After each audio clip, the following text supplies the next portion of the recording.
ಇಂದು August 12 ಮಂಗಳವಾರ ಅತ್ಯಂತ ಶಕ್ತಿಶಾಲಿ ಶ್ರಾವಣ ಮಾಸ ಕೃಷ್ಣ ಪಕ್ಷದ ಸಂಕಷ್ಟಹರ ಚತುರ್ಥಿಯನ್ನು ಆಚರಿಸಲಾಗುತ್ತದೆ. ಮಂಗಳವಾರದ ದಿನ ಸಂಕಷ್ಟಹರ ಚತುರ್ಥಿ ಬರುವುದು ಬಹಳ ವಿಶೇಷ. ಅಂದರೆ ಮಂಗಳವಾರ ಸಂಕಷ್ಟಹರ ಚತುರ್ಥಿ ಬಂದರೆ ಅದನ್ನು ಅಂಗಾರಕ ಸಂಕಷ್ಟಹರ ಚತುರ್ಥಿ ಎನ್ನುವ ಹೆಸರಿನಿಂದ ಕರೆಯಲಾಗುತ್ತದೆ. ಇಷ್ಟೂ ದಿನ ಸಂಕಷ್ಟಹರ ಚತುರ್ಥಿಯನ್ನು ಆಚರಿಸದೇ ಇದ್ದವರು ನಾಳೆ ಒಂದು ದಿನ ಅಂಗಾರಕ ಸಂಕಷ್ಟಹರ ಚತುರ್ಥಿಯನ್ನು ಆಚರಿಸಿದರೆ ಸಾಕು.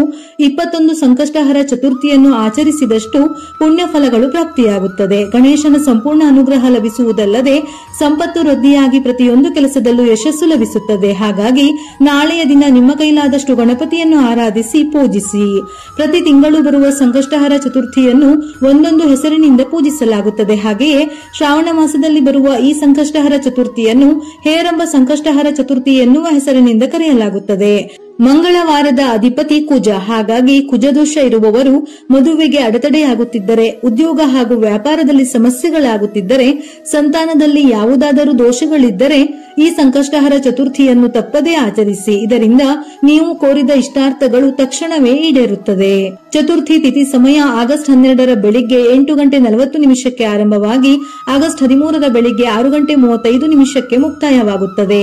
ಚಂದ್ರೋದಯದ ಸಮಯ ಆಗಸ್ಟ್ 12 ರಾತ್ರಿ 8:53. ನಾಳೆ ಬೆಳಿಗ್ಗೆ ಬೇಗ ಎದ್ದು ಸ್ನಾನದ ನೀರಿಗೆ ಸ್ವಲ್ಪ ಅರಿಶಿನವನ್ನು ಸೇರಿಸಿ ಸ್ನಾನ ಮಾಡಿದರೆ ಜಾತಕದಲ್ಲಿರುವ ದೋಷಗಳು ನಿವಾರಣೆಯಾಗುವುದಲ್ಲದೆ ಗಣೇಶನ ಸಂಪೂರ್ಣ ಅನುಗ್ರಹ ದೊರೆಯುತ್ತದೆ. ಮಂಗಳವಾರದಂದು ಮನೆಯಲ್ಲಿ ಗಣಪತಿಯನ್ನು ಪೂಜಿಸಿದರೆ ನಿಮ್ಮ ಕುಟುಂಬಕ್ಕೆ ಅದೃಷ್ಟ ಖಂಡಿತ ಲಭಿಸುತ್ತದೆ. ನಿಮ್ಮ ಮನೆಗೆ ಹೇರಳವಾಗಿ ಸಂಪತ್ತು ಬರುತ್ತದೆ. ನರಕದಂತಹ ಸಮಸ್ಯೆ ಸಂಕಟಗಳಿದ್ದರೂ ಮುಕ್ತಿ ದೊರೆತು ಕೋರಿದ ಎಲ್ಲಾ ಆಸೆಗಳು ಖಂಡಿತವಾಗಿಯೂ ಈಡೇರುತ್ತದೆ. ಬೆಳಿಗ್ಗೆ ಬೇಗನೆ ಎದ್ದು ಮನೆಯನ್ನು ಸ್ವಚ್ಛಗೊಳಿಸಿ ಮನೆಯ ಬಾಗಿಲಿಗೆ ಅರಿಶಿನ ಹಚ್ಚಿ ಮನೆ ಬಾಗಿಲಿಗೆ ದೇವರ ಮನೆಗೆ ರಂಗೋಲಿ ಹಾಕಿ ತಲೆ ಸ್ನಾನ ಮಾಡಿ ಮನೆಯಲ್ಲಿ ಗಣಪತಿ ವ್ರತವನ್ನು ಪ್ರಾರಂಭಿಸಬೇಕು. ಈ ಶಕ್ತಿಶಾಲಿ ವ್ರತವನ್ನು ಪ್ರಾರಂಭಿಸುವ ಮೊದಲು ದೇವರಿಗೆ ದೀಪ ಬೆಳಗಿ ನಂತರ ಸ್ವಲ್ಪ ಅಕ್ಷತೆಯನ್ನು ತಯಾರಿಸಿ ದೇವರ ಮನೆಯಲ್ಲಿ ಇಡಬೇಕು. ಕೆಂಪು ಬಣ್ಣದ ಹೂವುಗಳಿಂದ ಗಣಪತಿಯನ್ನು ಪೂಜಿಸಿದರೆ ನಿಮ್ಮ ಪೂಜೆಗೆ ದುಪ್ಪಟ್ಟು ಪುಣ್ಯ ಸಿಗುತ್ತದೆ. ಅದರಲ್ಲೂ ಗಣಪತಿ ಪೂಜೆಯಲ್ಲಿ ದಾಸವಾಳ ಹೂವಿದ್ದರೆ ತುಂಬಾ ಶ್ರೇಷ್ಠ. ನಿಮ್ಮ ಇಷ್ಟಾರ್ಥಗಳು ಈಡೇರಲು ಕೇವಲ ದಾಸವಾಳ ಹೂವುಗಳಿಂದ ಗಣೇಶನನ್ನು ಪೂಜಿಸಿದರೂ ಅದ್ಭುತ ಫಲ ಸಿಗುತ್ತದೆ. ಗಣೇಶನಿಗೆ ಇಷ್ಟವಾದ ವಸ್ತುಗಳಲ್ಲಿ ಶಮಿ ಗಿಡವು ಒಂದು. ಶನಿ ದೋಷ ಅಥವಾ ಮಂಗಳ ದೋಷಗಳಿಂದ ತೊಂದರೆಗೊಳಗಾದವರು ಈ ದಿನ ಶಮಿ ಮರಕ್ಕೆ ಪ್ರದಕ್ಷಿಣೆ ಹಾಕಿದರೆ ನಿಮ್ಮ ಜಾತಕದಲ್ಲಿರುವ ಎಲ್ಲಾ ದೋಷಗಳು ನಿವಾರಣೆಯಾಗುತ್ತದೆ. ಈ ದಿನ ಶಮಿ ಮರವನ್ನು ಮುಟ್ಟಿದರೂ ಸಾಕು, ನಿಮ್ಮ ಎಲ್ಲಾ ದುರಾದೃಷ್ಟಗಳು ದೂರವಾಗಿ ಅದೃಷ್ಟ ಪ್ರಾಪ್ತಿಯಾಗುತ್ತದೆ. ಸಾಧ್ಯವಾದರೆ ಈ ದಿನ ಶಮಿ ಗಿಡವನ್ನು ಮನೆಯಲ್ಲಿ ನೆಟ್ಟರೆ ಬಹಳ ಶ್ರೇಷ್ಠ. ವೀಳ್ಯದೆಲೆಯಲ್ಲಿ ಹಣವನ್ನು ಆಕರ್ಷಿಸುವ ಶಕ್ತಿ ಇದೆ. ಹಾಗಾಗಿ ನಾಳೆಯ ದಿನ ಗಣೇಶನಿಗೆ ವೀಳ್ಯದೆಲೆಯನ್ನು ಅರ್ಪಿಸುವುದರಿಂದ ಸಂಪತ್ತು ವೃದ್ಧಿಯಾಗುತ್ತದೆ.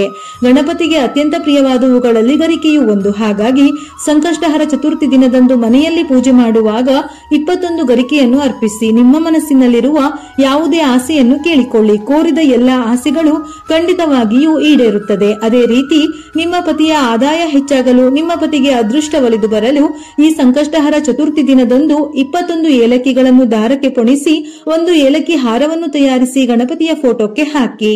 ಮರು ದಿವಸ ಈ ಏಲಕ್ಕಿ ಹಾರವನ್ನು ತೆಗೆದು ನಿಮ್ಮ ಬೀರುವಿನಲ್ಲಿ ಅಥವಾ ನಿಮ್ಮ ಪರ್ಸ್ನಲ್ಲಿ ಇಟ್ಟುಕೊಳ್ಳಿ. ಇನ್ನು ನಿಮ್ಮ ಮನೆಯ ಆದಾಯ ಹೆಚ್ಚಾಗುತ್ತದೆ.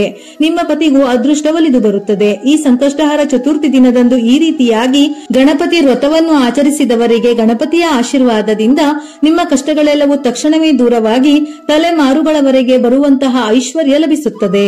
ಪ್ರತಿಯೊಂದು ಕುಟುಂಬದಲ್ಲೂ ವಿರಸ, ಜಗಳ, ಕಷ್ಟ ನಷ್ಟಗಳು ಇದ್ದೇ ಇರುತ್ತದೆ. ಆದ್ದರಿಂದ ನಿಮ್ಮ ಮನಸ್ಸಿನ ಆಸೆಗಳು ಈಡೇರಲು, ನಿಮ್ಮ ಎಲ್ಲಾ ಕಷ್ಟಗಳು ತಕ್ಷಣವೇ ದೂರವಾಗಲೆಂದು ಮನಸ್ಫೂರ್ತಿಯಾಗಿ ಗಣಪತಿಗೆ ನಮಸ್ಕರಿಸಿ ಬೆಳಿಗ್ಗೆ ಪೂಜೆಗೂ ಮೊದಲು ದೇವರ ಮನೆಯಲ್ಲಿ 2 ದೀಪಗಳನ್ನು ಬೆಳಗಿಸಬೇಕು. ದೀಪಕ್ಕೆ ಶುದ್ಧ ಹಸುವಿನ ತುಪ್ಪವನ್ನು ಸೇರಿಸಿ 5 ಬತ್ತಿಗಳಿಂದ ದೀಪವನ್ನು ಬೆಳಗಿಸಬೇಕು.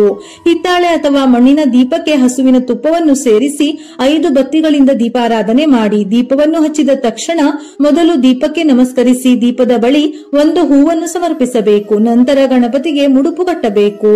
ನಂತರ ಗಣಪತಿ ಫೋಟೋ ಅಥವಾ ದೇವರ ಮನೆಯಲ್ಲಿ ಗಣಪತಿಯನ್ನು ಪ್ರಾರ್ಥಿಸಿ 1 ಕೆಂಪು ಬಟ್ಟೆಯನ್ನು ಹಾಸಿ ಅದರಲ್ಲಿ 3 ಹಿಡಿ ಅಕ್ಕಿ, 2 ಅಡಿಕೆ, 2 ಒಣ ಖರ್ಜೂರ ಹಾಗೆಯೇ 11 ರೂಪಾಯಿ ನಾಣ್ಯಗಳನ್ನು ಇಟ್ಟು ಆ ಕೆಂಪು ಬಟ್ಟೆಯಿಂದ ಗಣಪತಿಗೆ ಮುಡಿಪನ್ನು ಕಟ್ಟಬೇಕು. ಗಣಪತಿಗೆ ಮುಡಿಪು ಕಟ್ಟುವಾಗ ನಿಮ್ಮ ಮನಸ್ಸಿನಲ್ಲಿರುವ ಎಲ್ಲಾ ಆಸೆಗಳನ್ನು ಹೇಳಿಕೊಳ್ಳುತ್ತಾ 3 ಗಂಟುಗಳನ್ನು ಹಾಕಿ ಮುಡಿಪನ್ನು ಕಟ್ಟಬೇಕು. ಈ ಮುಡಿಪನ್ನು ದೇವರ ಮನೆಯಲ್ಲಿಟ್ಟು ಮುಡಿಪಿಗೆ ನಮಸ್ಕರಿಸಿ ಓಂ ಗಂ ಗಣಪತಿಯೇ ನಮಃ ಎಂಬ ಮಂತ್ರವನ್ನು 108 ಬಾರಿ ಜಪಿಸಬೇಕು. ಇನ್ನು ಪೂಜೆಯಲ್ಲಿ ಗಣಪತಿಗೆ ನೈವೇದ್ಯವಾಗಿ ಬಾಳೆಹಣ್ಣು, ಮೋದಕ, ಕರ್ಜಿಕಾಯಿಯನ್ನು ಸಮರ್ಪಿಸಬಹುದು. ಇಲ್ಲವೆಂದರೆ ಬೆಲ್ಲವನ್ನು ಸಹ ಇಡಬಹುದು. ಕೊನೆಯಲ್ಲಿ ಗಣಪತಿಗೆ ಆರತಿ ಬೆಳಗಿ, ಮುಡುಪಿಗೂ ಆರತಿ ಬೆಳಗಿ ನಮಸ್ಕರಿಸಿ 5 ಪ್ರದಕ್ಷಿಣೆಗಳನ್ನು ಹಾಕಿ ತಲೆಯ ಮೇಲೆ ಆಗಲೇ ತಯಾರಿಸಿಕೊಂಡಿರುವ ಅಕ್ಷತೆಯನ್ನು ಹಾಕಿಕೊಂಡು ನಿಮ್ಮ ಪೂಜೆಯನ್ನು ಮುಗಿಸಿಕೊಳ್ಳಬೇಕು. ಈ ರೀತಿಯಾಗಿ ಬೆಳಿಗ್ಗೆ ಪೂಜೆ ಮಾಡಿ ಮತ್ತೆ ಸಂಜೆ ಕೂಡ ತಲೆ ಸ್ನಾನ ಮಾಡಿ ದೇವರ ಮನೆಯಲ್ಲಿ ದೀಪವನ್ನು ಹಚ್ಚಿ ಬೆಳಿಗ್ಗೆ ಕಟ್ಟಿದ ಮುಡುಪಿಗೆ ನಮಸ್ಕರಿಸಿ ಆ ಮುಡಿಪನ್ನು ಬಿಚ್ಚಿ ಆ ಮುಡುಪಿನಲ್ಲಿರುವ ಅಕ್ಕಿಯಿಂದ ಪರಮಾನ್ನವನ್ನು ತಯಾರಿಸಿ ಗಣಪತಿಗೆ ನೈವೇದ್ಯವಾಗಿ ಸಮರ್ಪಿಸಿ ಆ ಪ್ರಸಾದವನ್ನು ಮನೆಯಲ್ಲಿರುವ ಎಲ್ಲಾ ಕುಟುಂಬ ಸದಸ್ಯರು ಸ್ವೀಕರಿಸಬೇಕು. 11 ರೂಪಾಯಿ ನಾಣ್ಯವನ್ನು ದೇವರ ಮನೆಯಲ್ಲಿ ಅಥವಾ ಪರ್ಸ್ ಅಥವಾ ಹಣ ಇಡುವ ಜಾಗದಲ್ಲಿ ಇಡಬೇಕು. ಹಾಗೆಯೇ ಗಣಪತಿ ದೇವಾಲಯದಲ್ಲಿ ಗರಿಕೆ ಹಾರವನ್ನು ಸಮರ್ಪಿಸಿದರೆ ಈ ವರ್ಷವಿಡೀ ಹಣಕಾಸಿನ ಸಮಸ್ಯೆಗಳು ಉಂಟಾಗದಂತೆ ಗಣಪತಿಯ ಆಶೀರ್ವಾದ ನಿಮ್ಮ ಮನೆಯ ಮೇಲೆ ಇರುತ್ತದೆ. ದಂಪತಿಗಳ ನಡುವೆ ಕಲಹಗಳು, ಕುಟುಂಬ ಸಮಸ್ಯೆಗಳಿಂದ ಬಳಲುತ್ತಿರುವವರು ಗಣಪತಿ ದೇವಾಲಯದಲ್ಲಿ ವಿನಾಯಕನಿಗೆ ಬಾಳೆಹಣ್ಣುಗಳನ್ನು ಸಮರ್ಪಿಸಿ ಕುಟುಂಬದ ಸಮಸ್ಯೆಗಳೆಲ್ಲವೂ ದೂರವಾಗುತ್ತದೆ. ಇನ್ನು ನಿಮ್ಮ ಮನೆಗೆ ಇರುವ ಅಷ್ಟ ದಾರಿದ್ರ್ಯಗಳು ದೂರವಾಗಿ ಹಣವು ವೃದ್ಧಿಯಾಗಲು ನಿಮ್ಮ ಮನೆಗೆ ಬರಬೇಕೆಂದರೆ ಈ ಸಂಕಷ್ಟಹರ ಚತುರ್ಥಿ ದಿನದಂದು 1 ನಿಂಬೆ ಹಣ್ಣನ್ನು ಕೆಂಪು ಬಟ್ಟೆಯಲ್ಲಿ ಕಟ್ಟಿ ನಿಮ್ಮ ಮನೆಯ ಮುಖ್ಯ ಬಾಗಿಲಿಗೆ ಕಟ್ಟಿ. ಗಣಪತಿಯ ಅನುಗ್ರಹದಿಂದ ನಿಮ್ಮ ಮನೆಗೆ ಸಮೃದ್ಧಿ ಲಭಿಸುತ್ತದೆ. ನಾಳೆ ಸಂಜೆ ಕೊಬ್ಬರಿ ಎಣ್ಣೆ ದೀಪಾರಾಧನೆ ಮಾಡಿದರೆ ಶ್ರೇಷ್ಠ. 1 ತಟ್ಟೆಗೆ 3 ಅಥವಾ 5 ಹಿಡಿ ಅಕ್ಕಿಯನ್ನು ಹಾಕಿ ಅಕ್ಕಿಯ ಮೇಲೆ ಶ್ರೀ ಅಥವಾ ಸ್ವಸ್ತಿಕ್ ಬರೆದು ಅರಿಶಿನ ಕುಂಕುಮ ಹಾಕಿ ನಂತರ 2 ವೀಳ್ಯದೆಲೆಯನ್ನು ಇಟ್ಟು ವೀಳ್ಯದೆಲೆಯ ಮೇಲೆ ಅರಿಶಿನದಿಂದ ಸ್ವಸ್ತಿಕ್ ಚಿಹ್ನೆಯನ್ನು ಬರೆದು 2 ದೀಪವನ್ನು ಇಟ್ಟು ಕೊಬ್ಬರಿ ಎಣ್ಣೆಯನ್ನು ಹಾಕಿ 2 ಬತ್ತಿಯನ್ನು ಸೇರಿಸಿ 1 ಬತ್ತಿಯಾಗಿಟ್ಟು ದೀಪಾರಾಧನೆ ಮಾಡಿದರೆ ಬಹಳ ಶ್ರೇಷ್ಠ.